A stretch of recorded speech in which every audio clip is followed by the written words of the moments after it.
It is my honor to present the 2016 Humanitarian Award to Her Excellency Aung San Suu Kyi.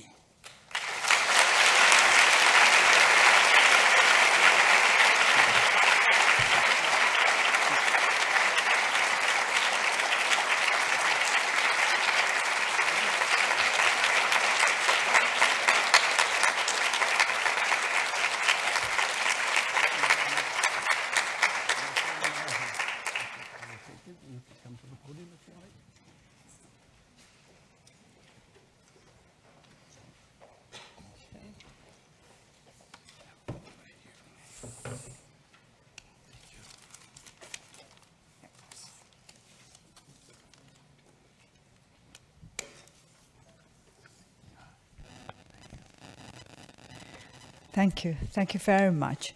I look upon this prize not as a reward for what I have done, but as a happy omen for what we're trying to achieve in the future. Because my country has still a long way to go before I can say that our people are both free and secure.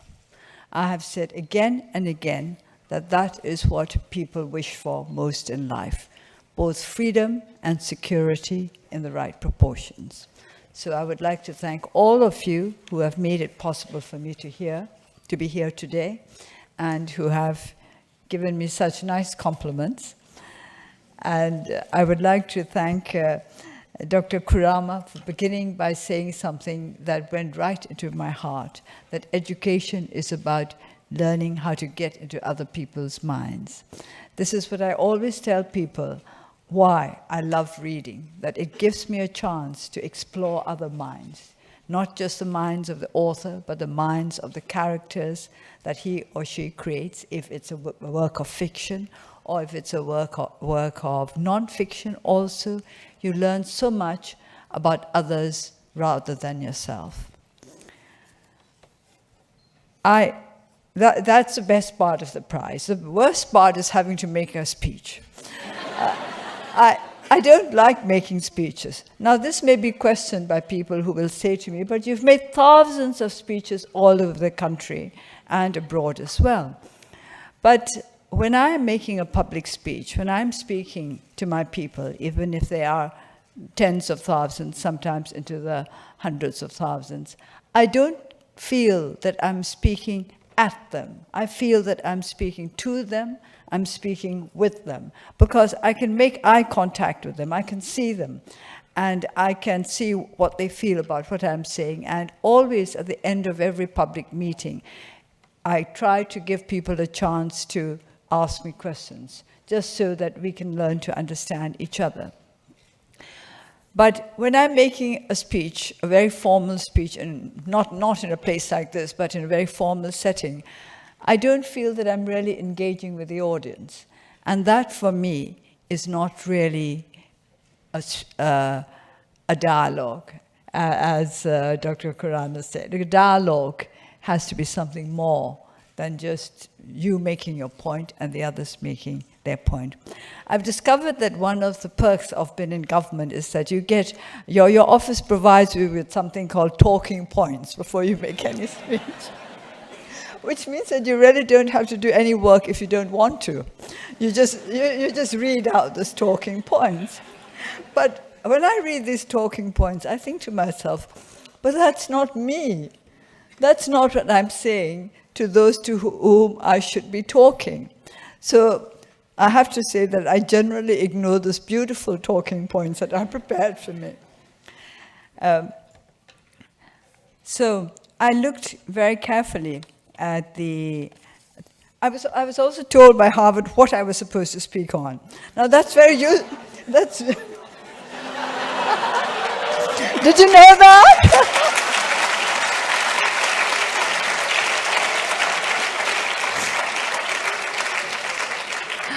But actually, I quite like that because it made it easier for me. I didn't have to think too hard about what I should say. It said I should talk about the importance of improving intercultural, interethnic,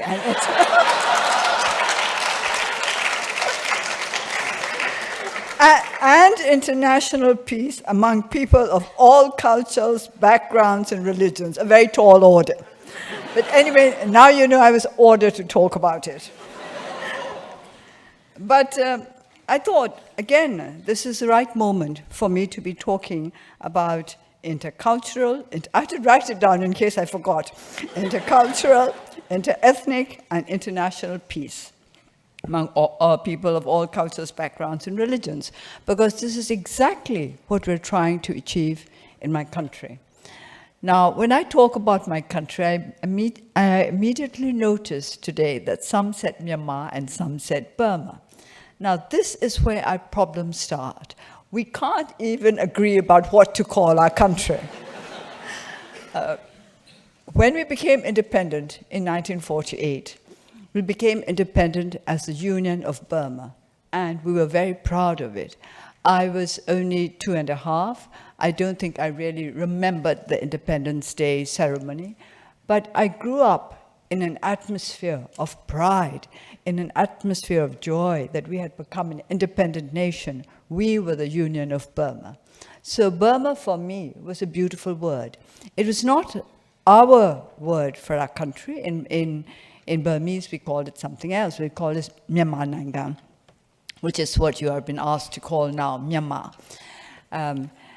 But the reason why the country became, well, Myanmar to the international community as well, is because the military government decided that Burma was an invention of the British colonial power and therefore should be rejected in favor of Myanmar. And also, there was this explanation that Myanmar referred to all the ethnic peoples of our country, whereas Burma was only to do with the Burmese ethnic group. This, by the way, is not true, because Burma is simply a literary form of Myanmar is just a literary form of Burma, which means a Burmese ethnic group. That is why I'm not over fond of using the word Myanmar on the international stage. And the second reason is that very, very few foreigners can pronounce it properly, whereas Burma is easy enough. So our country we have to have national reconciliation. And I have not, although we are in a position to do so, I'm not going to say we must no longer use Myanmar as the official name for the country. We must go back to Burma. I'm not going to do that because I don't want to fall into the trap of always trying to impose your will once you are in a position to do so. If you are in a position to impose your will on others, it is all that much more important that you should not do it. This is the basis of national reconciliation.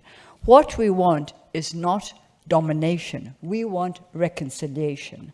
And for this reason, we've decided that Myanmar will remain the official term for the country abroad, but if people refer to my country as Burma, I'm happy to hear it because I like referring to it as Burma when I'm talking to non-Burmese.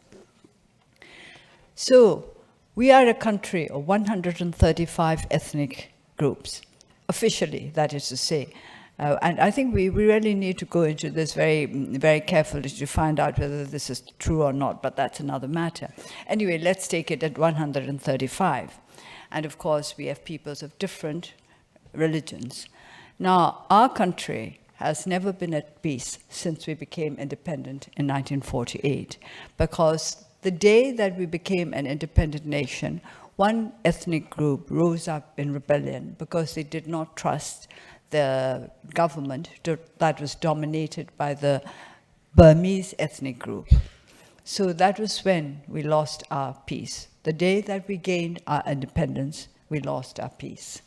But we've never lost hope. I've always said that we can lose anything, we can cope. But once we lose hope, we've lost everything.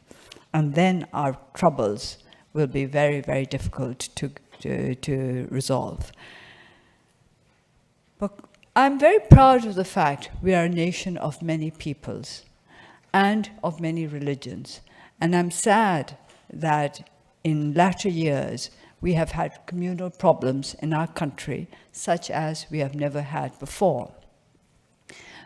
The speakers before me very kindly mentioned my book, Freedom from Fear, a few times. Now, I wrote about this book, Freedom from Fear, because I believe that fear is at the root of all division, because fear leads to hatred, and hatred leads to division. I always challenge people to prove to me that none of their fears are rooted in hatred, none of their hatreds are rooted in fear. All hatred is rooted in some form of fear or the other.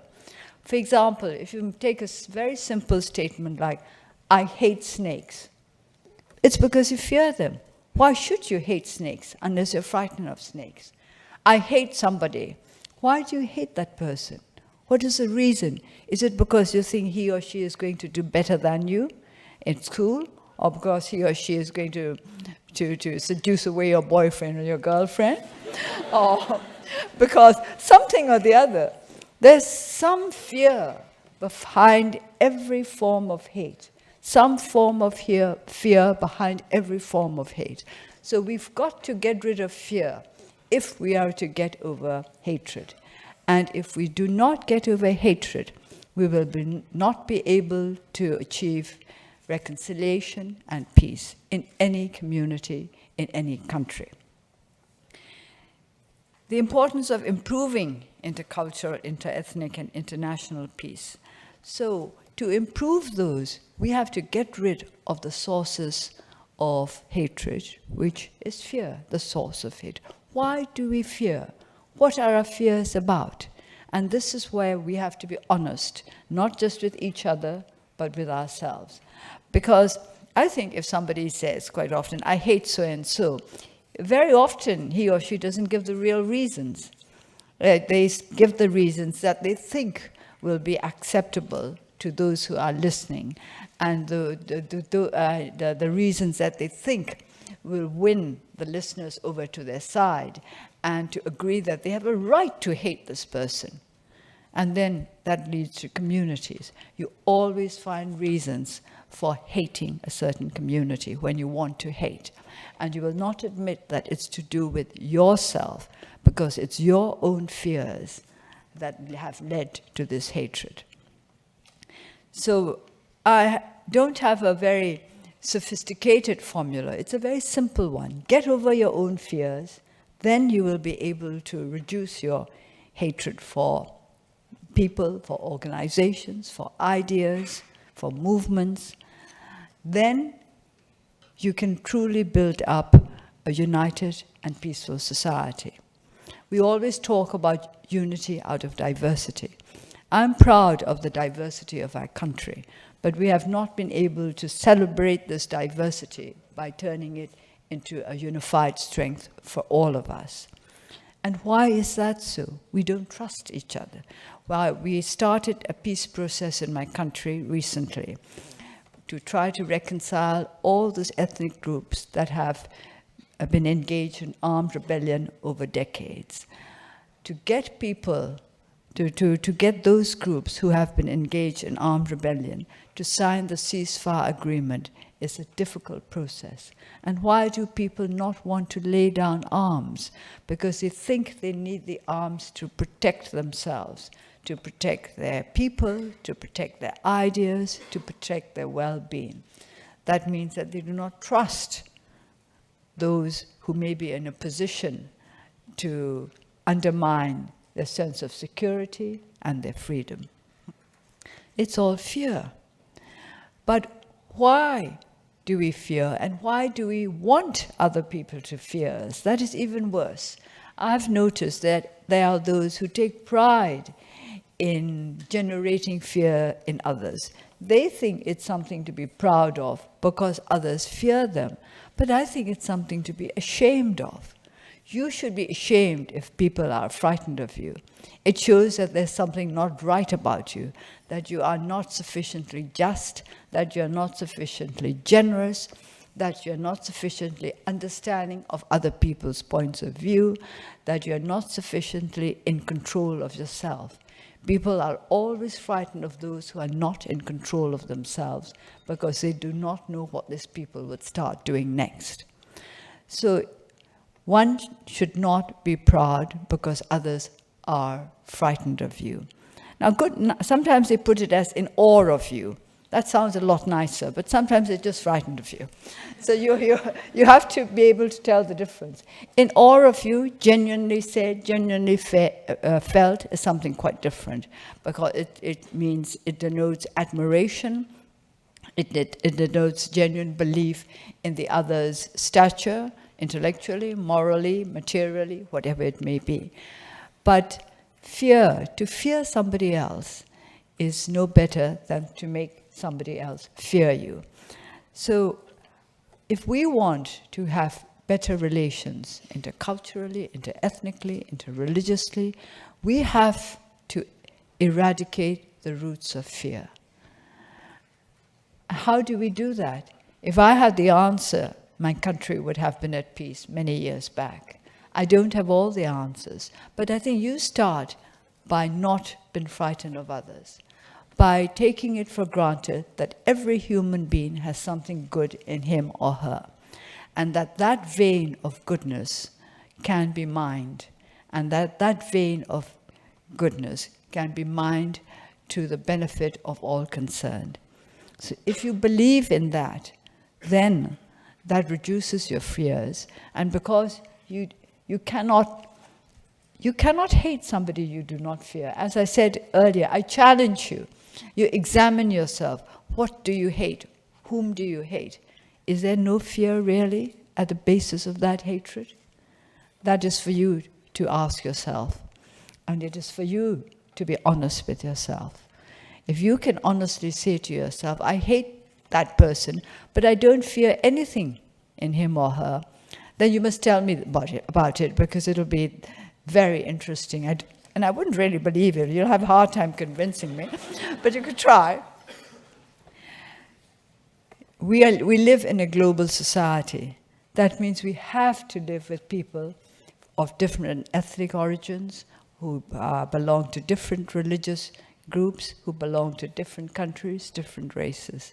We have to live with them. We cannot escape that these days. And when I look around the United States now, I do notice how affluent it is compared to my country, compared to some of the countries I've been. You are a very, very wealthy country. But what are you doing with the wealth? And I have to say, I thought to myself, but why do they want to get richer? Because they're so rich already.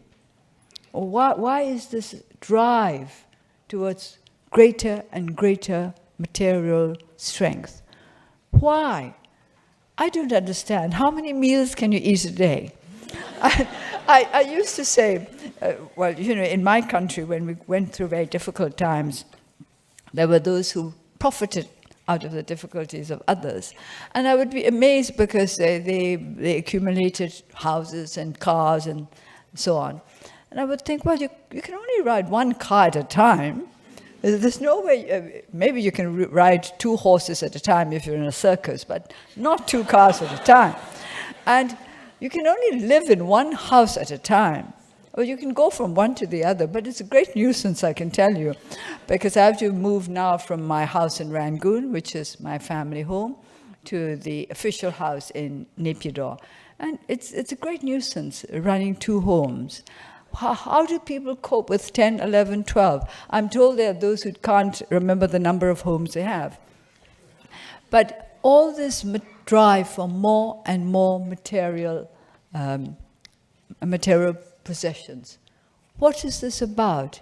Is it about security? Is it about proving that you're better than others? What is it about? I really don't know.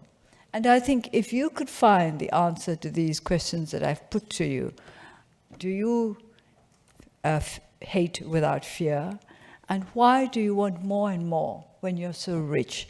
Then I think we would have found some of the very important answers that will help us to improve relations between different ethnic groups, different religions, different races, in fact, between peoples, between human beings. I do believe in human beings, because if we didn't have a very positive strain in us, we'd still be running around in caves and clubbing each other. So the fact that we're not doing that and sitting here at Harvard means that we have improved. So I believe in the ability of human beings to go forward rather than backward. And that, for me, is the answer to how we may improve intercultural, interethnic, and international peace. Did they not tell you that they'd asked me to speak about that? Among people of all cultures, backgrounds, and religions. And this is an environment where we can find people of all cultures, backgrounds, and religions. So let's all put our heads together and find the answers. And you tell your college what the answer is, because I am not capable of doing so in one short speech. Thank you very much.